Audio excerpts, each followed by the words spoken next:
ಯೇಸು ಕ್ರಿಸ್ತ ನಾಮದಲ್ಲಿ ನಿಮ್ಮೆಲ್ಲರಿಗೂ ನನ್ನ ಪ್ರೀತಿಯ ವಂದನೆಗಳು ತಿಳಿಸ್ತೀನಿ ಪ್ರಿಯರೇ. ಮತ್ತೊಂದು ಆವರ್ತಿ ಈ ಬ್ಯೂಟಿಫುಲ್ ಮೆಸೇಜ್ ರೊಟ್ಟಿಗೆ ನಿಮ್ಮ ಮುಂದೆ ಬರೋದು ನನಗೆ ಬಹಳ ಸಂತೋಷವಾಗಿದೆ. ಹೇಗಿದ್ದೀರಾ ಎಲ್ಲರೂ? ನೀವು ಚೆನ್ನಾಗಿದ್ದೀರಾ ಅಂತ ನಾನು ಭಾವಿಸ್ತೇನೆ.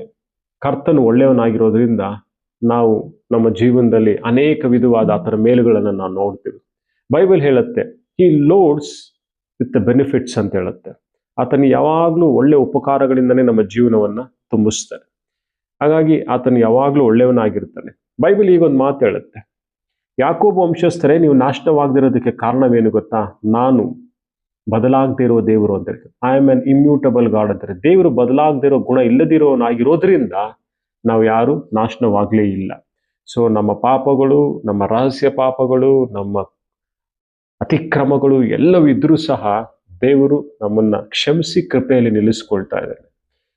ಇವತ್ತು ಈ ಟಾಪಿಕ್ನೊಟ್ಟಿಗೆ ನಾನು ನಿಮ್ಮ ಮುಂದೆ ಬರ್ತಾ ಇದ್ದೀನಿ. ನೀವು ಆಲ್ರೆಡಿ ತಮ್ನೈಲ್ ನೋಡಿರ್ತೀರಾ, ಹೀಟ್ ವೇವ್ಸ್ ದೇವ್ರು ಹೇಗೆ ನಡೆಸಿದ್ನು ಅಂತ. ಹೀಟ್ ವೇವ್ಸ್ ಅಂದ್ರೆ ಏನು ಅಂತ ನಾವು ನೋಡೋಣ. ವಾಟ್ ಈಸ್ ಹೀಟ್ ವೇವ್ ಅಂತ ನೋಡೋದೇ ಆದರೆ, a heat wave is a prolonged period of abnormally and excessively hot weather compare to the historical average temperature of a specific region ಅಂತ ಹೇಳುತ್ತೆ. ನಾನು ಕನ್ನಡದಲ್ಲಿ ಅನುವಾದ ಮಾಡಿದ್ರೆ ಈ ರೀತಿ ಇರುತ್ತೆ. ಶಾಖದ ಅಲೆ ಎಂದರೆ ಒಂದು ನಿರ್ದಿಷ್ಟ ಪ್ರದೇಶದ ಐತಿಹಾಸಿಕ ಸರಾಸರಿ ತಾಪಮಾನಕ್ಕೆ ಹೋಲಿಸಿದರೆ ಅಸಹಜವಾಗಿ ಮತ್ತು ಅತಿಯಾಗಿ ಬಿಸಿಯಾದ ಹವಾಮಾನವು ದೀರ್ಘಕಾಲದವರೆಗೆ ಮುಂದುವರಿಯುವ ಪರಿಸ್ಥಿತಿಯಾಗಿದೆ ಅಂತ ಹೇಳಲ್ಪಡುತ್ತೆ. ಸೊ ಹಾಗಾಗಿ ನಾರ್ಮಲ್ ಆಗಿರುವ ಟೆಂಪರೇಚರ್ಗಿಂತ ಹೆಚ್ಚಿನದಾಗಿರುವಂಥ ಶಾಖೆ, ಟೆಂಪರೇಚರ್, ಉಷ್ಣತೆ ಇದ್ದಾಗ ಅದನ್ನ ಹೀಟ್ ವೇವ್ ಅಂತ ಕರೀತಾರೆ. ಹೀಗಿರುವಲ್ಲಿ ಪ್ಯಾರಿಸ್ ಅಲ್ಲಿ ತುಂಬಾ ಹೀಟ್ ವೇವ್ ಜಾಸ್ತಿ ಆಗಿ ಈ ರೀತಿಯಾಗಿ ನೀವು ನೋಡ್ಬೋದು ಸ್ಕ್ರೀನ್ ಮೇಲೆ. ಏನದು? People cool off in the Trocadero fountain next to Eiffel Tower as temperature rise during the Paris in June ಅಂತ.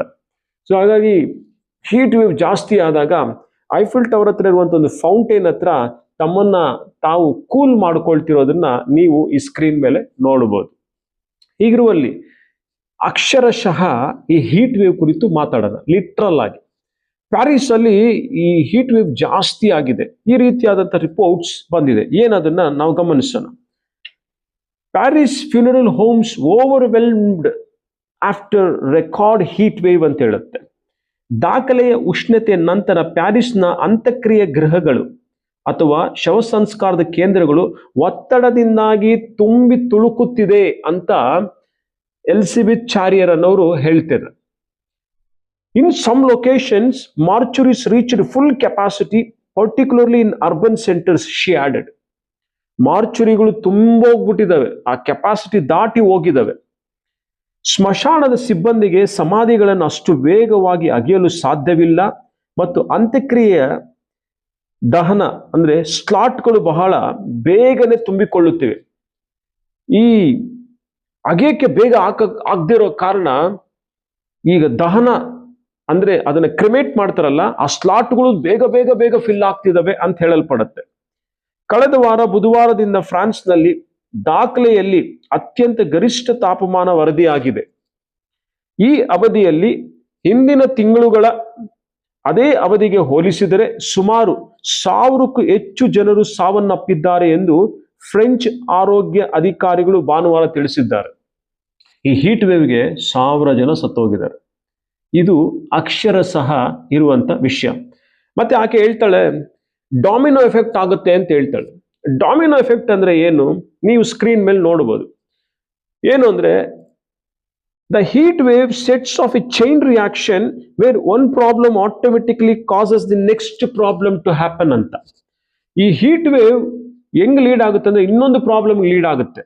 ಇವಾಗ ಒಂದು ವಸ್ತು ನಿಂತಿದ್ದಾಗ ಅದ್ ಪಕ್ಕದಲ್ಲಿ ನಿಲ್ಲಿಸ್ತಾ ಹಿಂಗ್ ಟಚ್ ಮಾಡಿದ್ರೆ ಎಲ್ಲವೂ ಹಿಂಗ್ ಬೀಳುತ್ತಲ್ಲ, ಹಾಗೆ ಒಂದು ಸೈಕಲ್ ಸ್ಟ್ಯಾಂಡ್ ನಿಲ್ಸಿದ್ರೆ, ಒಂದು ಸೈಕಲ್ ಸ್ಟ್ಯಾಂಡ್ ಅಲ್ಲಿ ನಿಲ್ಸಿದ್ರೆ ಸೈಕಲ್ಗಳು, ಅದು ಒಂದು ಸೈಕಲ್ ಟಚ್ ಮಾಡಿದ್ರೆ ಎಲ್ಲ ಹೆಂಗ್ ಬೀಳುತ್ತವೆ, ಅದನ್ನು ಡಾಮಿನೋ ಎಫೆಕ್ಟ್ ಅಂತಾರೆ. ಅಂದ್ರೆ ಈ ಹೀಟ್ ವೇವ್ ಸಾಮಾನ್ಯವಾದದಲ್ಲ, ಇದು ನೆಕ್ಸ್ಟ್ ಒಂದು ವಿಷಯಕ್ಕೆ ಲೀಡ್ ಮಾಡುತ್ತೆ, ಇದು ಡಾಮಿನೋ ಎಫೆಕ್ಟ್ ತಗೊಳುತ್ತೆ ಅಂತ ಈಕೆ ಹೇಳ್ತಾಳೆ. ಹೀಗಿರುವಲ್ಲಿ ನಾವು ಅಕ್ಷರಶಃ ಈ ವಿಷಯವನ್ನ ನೋಡ್ತಾ ಇದ್ವಿ, ಫಿಸಿಕಲ್ ಆಗಿ, ಲಿಟ್ರಲ್ ಆಗಿ. ಈ ಅಕ್ಷರಶಃ ಫಿಸಿಕಲ್ ಆಗಿ ನೋಡೋದೇ ಆದ್ರೆ, ದೇವರು ಸಹ ತನ್ನ ಪ್ರಜೆಗಳನ್ನ ವಿಲ್ಡರ್ನೆಸ್ ನಲ್ಲಿ ಲೀಡ್ ಮಾಡ್ತಾನೆ. ವಿಲ್ಡರ್ನೆಸ್ ಅನ್ನುವಾಗ ಭಯಂಕರವಾದ ಉಷ್ಣತೆ ಇರುತ್ತೆ, ಭಯಂಕರವಾದ ಹೀಟ್ ಇರುತ್ತೆ. ಆ ಹೀಟ್ ಇರುವಾಗ ದೇವರು ತನ್ನ ಮಕ್ಕಳಿಗೆ ಹೀಟ್ ವೇವ್ಸ್ ತಗಲ್ದಿರ ಯಾವ ರೀತಿ ನೋಡ್ಕೊಂಡ ನಾವು ಗಮನಿಸೋಣ. ಮೊದಲನೇದಾಗಿ ನೀವು ಸ್ಕ್ರೀನ್ ಮೇಲೆ ನೋಡ್ಬೋದು ಪ್ರಿಯರೇ, ಏನನ್ನ ಇಸ್ರಾಯೇಲ್ರ ಪ್ರಯಾಣ ವಿಲ್ಡರ್ನೆಸ್ ಅಲ್ಲಿ ಹೋಗುತ್ತೆ. ಯಾವ ರೀತಿ ವಿಲ್ಡರ್ನೆಸ್ ಅಂತ ನಾನು ನಿಮಗೆ ಸಂಕ್ಷಿಪ್ತವಾಗಿ ಹೇಳ್ಬಿಡ್ತೇನೆ. Wilderness of Shur, wilderness of Etham, wilderness of Sin, wilderness of Sinai, wilderness of Paran, wilderness of Zin. ಇಷ್ಟು ವಿಲ್ಡರ್ನೆಸ್ಗಳಲ್ಲಿ ಇವರ ಪ್ರಯಾಣ ಏನಾಗುತ್ತೆ, ಮುಂದುವರಿಯುತ್ತೆ. ಪ್ರತಿ ವಿಲ್ಡರ್ನೆಸ್ ಅಲ್ಲಿ ಇವರು ಸಾಗಿ ಹೋಗುವಾಗ, ಯಾತ್ರೆ ಮಾಡುವಾಗ ಭಯಂಕರವಾದ ಹೀಟ್ ಅನ್ನ ಇವ್ರು ಏನ್ ಮಾಡ್ತಾರೆ, ಎಕ್ಸ್ಪೀರಿಯನ್ಸ್ ಮಾಡ್ತಾರೆ. ಈ ಹೀಟ್ ಎಕ್ಸ್ಪೀರಿಯನ್ಸ್ ಮಾಡ್ತಿರ್ಬೇಕಾದಾಗ ಹೆಚ್ಚಿನದಾಗಿ ಹೀಟ್ ವೇವ್ಸ್ ಬರುತ್ತೆ. ಆ ಹೀಟ್ ವೇವ್ ಬಂದಾಗ ಮನುಷ್ಯನಿಗೆ ಯಾವುದೇ ರೀತಿಯಾದಂತ ಸೈಡ್ ಎಫೆಕ್ಟ್ಸ್ ಬರ್ಬೋದು, ಆ ರೀತಿ ಇರುತ್ತೆ.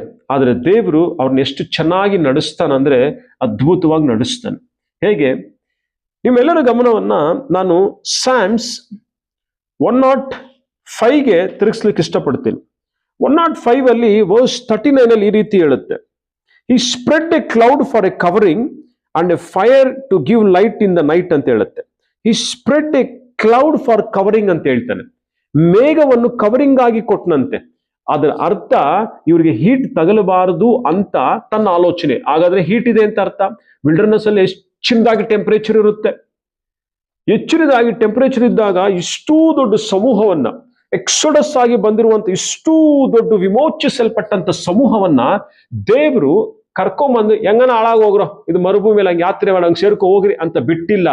ಕೈ ಹಿಡಿದು ನಡೆಸ್ತಾನೆ, ಕೈ ಹಿಡಿದು ಬಲಪಡಿಸಿ ಮುಂದಕ್ಕೆ ಕರ್ಕೊಂಡು ಹೋಗ್ತಾನೆ, ಅವ್ರಿಗೆ ಬೇಕಾದ ಅವಶ್ಯಕತೆಗಳನ್ನ ಕೊಡ್ತಾನೆ.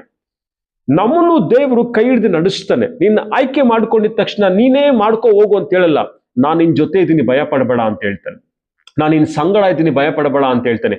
ಆರೋಹಣದ ಮೆಸೇಜ್ ಏನ್ ಹೇಳಿ, ಆರೋಹಣದ ಮೆಸೇಜ್ ಅದ್ಭುತವಾಗಿ ಹೇಳುತ್ತೆ, ಯುಗ ಸಮಾಪ್ತಿವರೆಗೂ ನಾನು ನಿನ್ನೊಟ್ಟಿಗೆ ಇರ್ತೀನಿ ಅಂತ ಹೇಳ್ತಾನೆ. ದೇವರು ಒಂದು ಕ್ಷಣ ನಮ್ಮನ್ನ ಬಿಟ್ಟಿರಲ್ಲ, ದೇವರು ಒಂದು ಸೆಕೆಂಡ್ ನಮ್ಮನ್ನ ಬಿಟ್ಟಿರಲ್ಲ. ನಾವು ಬಿಟ್ಟಿರ್ಬೋದೇನಾದ್ರೂ ದೇವರು ಸದಾ ತನ್ನ ಕಣ್ಣು ನಮ್ಮ ಮೇಲೆ ಇಟ್ಟು ನಮ್ಮನ್ನು ಕಾಪಾಡ್ತಾ ಇರ್ತಾನೆ. ನಿನ್ನನ್ನು ದೇವರು ಕೈ ಬಿಟ್ಟು ಬಿಡಲ್ಲ. ವಿಲ್ಡರ್ನೆಸ್ ಆಗಿದ್ರು, ಯಾತ್ರೆ ಎಂಥದ್ದೇ ಆಗಿದ್ರು ಸರಿ, ಯಾವುದೇ ರೀತಿಯಾದಂಥ ಹೋರಾಟವಾಗಿದ್ರು ಸರಿ, ದೇವರು ನಿನ್ನ ಜೊತೆ ಇದ್ದು ನಡೆಸ್ತಾನೆ. ಯಾಕಂದ್ರೆ ಆತನು ಸೇನೆಗಳ ಕರ್ತನಾದಂಥ ಯೆಹೋವನಾಗಿದ್ದಾನೆ. ಆತನು ಮರಣವನ್ನು ಜಯಿಸಿದ ಯೇಸುವಾಗಿದ್ದಾನೆ. ನಾವು ಎಂತ ಜನ ಗೊತ್ತಾ, ಸಮಾಧಿ ಮೇಲ್ಗಡೆ ಒಂದು ಚಾದರ್ ಹಾಕಿ ಒಂದು ಮಲ್ಲಿಗೆ ಹೂ ಇಟ್ಟು ಬರೋ ಜನ ಅಲ್ಲ. ಆತನು ಇಲ್ಲಿಲ್ಲ, ಎದ್ದೇಳಿದ್ದಾನೆ ಅಂತ ಹೇಳಿರುವಂತ ಆ ವಾಗ್ದಾನದ ಮೇಲೆ ನಿಂತು ಮೃತ್ಯುಂಜಯನಾದ ಯೇಸು ಕ್ರಿಸ್ತನನ್ನು ನಾವು ಆರಾಧನೆ ಮಾಡುವ ಜನರಾಗಿದ್ದೀವಿ. ನಮ್ಮನ್ನ ದೇವರು ಕೈ ಬಿಟ್ಟು ಬಿಡಲ್ಲ. ಹಾಗಾದ್ರೆ ಈ ಜನಕ್ಕೆ ವಿಲ್ಡರ್ನೆಸ್ ಅಲ್ಲಿ ಏನೇನು ಕೊಡ್ತಾ ಇದ್ದಾನಂತೆ, ಈ spread a cloud for covering ಅಂತ ಹೇಳ್ತಾನೆ. ಎಷ್ಟು ಅದ್ಭುತ ನೋಡಿ. ಆದ್ರೆ ಇನ್ನೊಂದು ಇಂಟ್ರೆಸ್ಟಿಂಗ್ ವಿಷಯ ಏನ್ ಗೊತ್ತಾ, ಈ ರಬ್ಬಿನಿಕ್ ಟ್ರೆಡಿಷನ್ ಇದೆ ಗೊತ್ತಾ, ಅಂದ್ರೆ ಯಹೂದ ಪರಂಪರೆಯಲ್ಲಿ ತಲ್ಮೂಡ್ ಅಂತ ಒಂದಿರುತ್ತೆ ಗ್ರಂಥ, ಅದರಲ್ಲಿ ಈ ರೀತಿ ಬರೆಯಲ್ಪಟ್ಟಿದೆ. ತುಂಬಾ ಇಂಟ್ರೆಸ್ಟಿಂಗ್ ಆಗಿದೆ, ನಿಮ್ಗೆ ಓದ್ತೀನಿ ನೋಡಿ.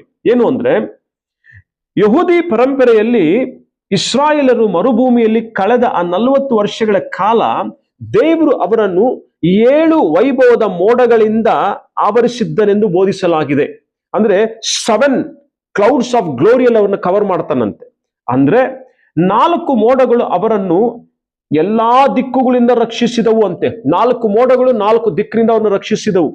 ನೆಕ್ಸ್ಟ್, ಒಂದು ಮೋಡವು ಹಾದಿಯನ್ನು ಸುಗಮಗೊಳಿಸಲು ಮುಂದೆ ಸಾಗಿತ್ತು. ಒಂದು ಮೋಡ ಮುಂದೆ ಹೋಗಿ ಅವ್ರಿಗೆ ಎಲ್ಲಾ ರೂಟ್ಗಳನ್ನು ಸ್ಮೂತ್ ಮಾಡ್ತಾ ಹೋಯ್ತು.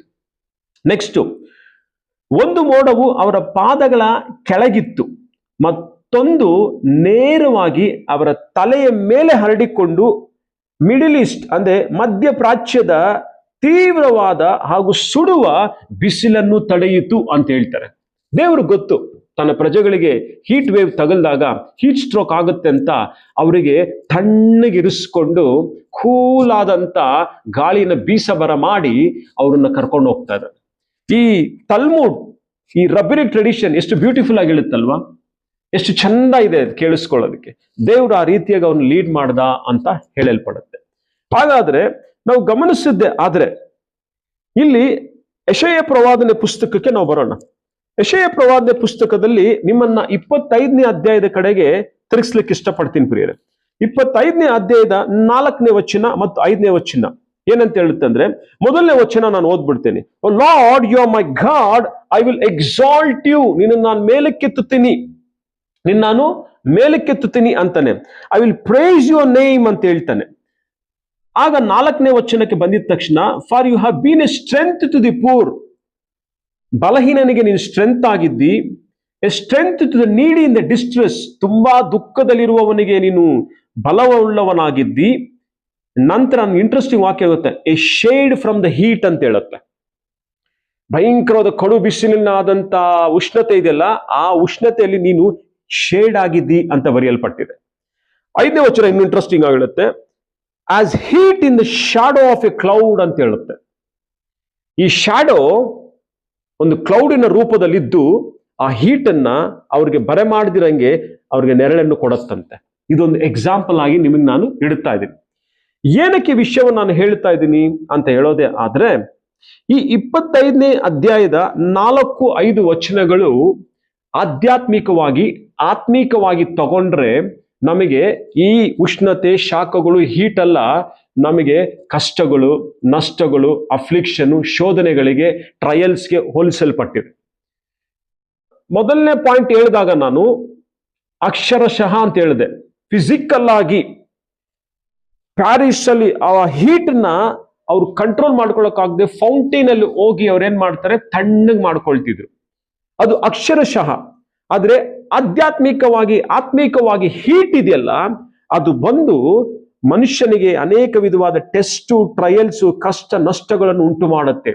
ಆದರೆ ಅವುಗಳು ಬಂದಾಗ 25ನೇ ಅಧ್ಯಾಯದ 4-5ನೇ ವಚನ ಹೇಳುತ್ತೆ ಏನಂತ, ಆತನು ನಮಗೆ ನೆರಳಾಗಿದ್ದು, ಆತನು ನಮಗೆ ಅದ್ಭುತವಾದಂತ ಒಂದು ಶಾಡೋ ಆಗಿದ್ದು, ಎ ಕ್ಲೌಡ್ ಆಫ್ ಶಾಡೋ ಆಗಿದ್ದು ನಮ್ಮನ್ನು ನಡೆಸ್ತಾನೆ.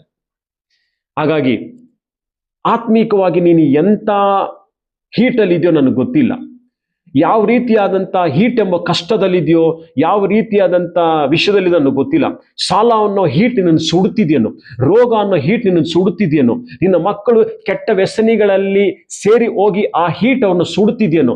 ಆದರೆ ದೇವರು ಆ ಹೀಟನ್ನು ಅವನ್ನ ಸುಡಕ್ಕಾಗದಷ್ಟು ಮಟ್ಟಕ್ಕೆ ನೆರಳಾಗಿ ಕ್ಲೌಡ್ ಅನ್ನು ಕಳಿಸಿ ತಾನೇ ಕ್ಲೌಡ್ ಆಗಿ ಬಂದು ನಿಂತ್ಕೊಳ್ಳೋದಕ್ಕೆ ದೇವರು ತೀರ್ಮಾನಿಸಿದ್ದಾನೆ. ಆ ರೀತಿಯಾದಂಥ ರೀತಿಯಲ್ಲಿ ದೇವರು ಮುಂದುವರಿಸಿಕೊಂಡು ಹೋಗ್ತಾರೆ. ಇನ್ನು ಪ್ರಾರ್ಥನೆ ಮಾಡ್ತಾ ಇರು, ಕರ್ತ ಅಕ್ಷರಶಃ ನೀನು ನಿನ್ನ ಜನಗಳನ್ನು ವಿಲ್ಡರ್ನೆಸ್ ಅಲ್ಲಿ ನಡೆಸಿದ್ದೆ, ಆದ್ರೆ ಅದಕ್ಕೆ ಆತ್ಮೀಕವಾಗಿ ಕರ್ತನೆ ನಾನು ಪ್ರಾರ್ಥಿಸ್ತಾ ಇದ್ದೀನಿ. ಅಪ್ಪ, ನನ್ನ ಮಕ್ಕಳು ಯಾವುದೇ ರೀತಿಯಾದಂಥ ಹೀಟಲ್ಲಿ ಇದ್ದಾರೋ, ನನ್ನ ಕುಟುಂಬ ಯಾವುದೇ ರೀತಿಯಲ್ಲಿ ಹೀಟಲ್ಲಿ ಸುಡಲ್ಪಡ್ತಾ ಇದೆಯೋ, ಅದು ಎಲ್ಲವೂ ತಣ್ಣಗೆ ಮಾಡಿ ಕರ್ತನೆ, ನಿನ್ನ ಮೇಘ ಕರ್ತನೆ, ನೀನ್ ನಮಗೆ ನೆರಳಾಗಿದ್ದಿದ್ದೆ. ಆದ್ರೆ ಕರ್ತನೆ, ಭೂಮಿ ಮೇಲೆ ಯಾವುದೊಂದು ನಮ್ಮನ್ನು ಟಚ್ ಮಾಡಕ್ ಆಗೋದಿಲ್ಲ.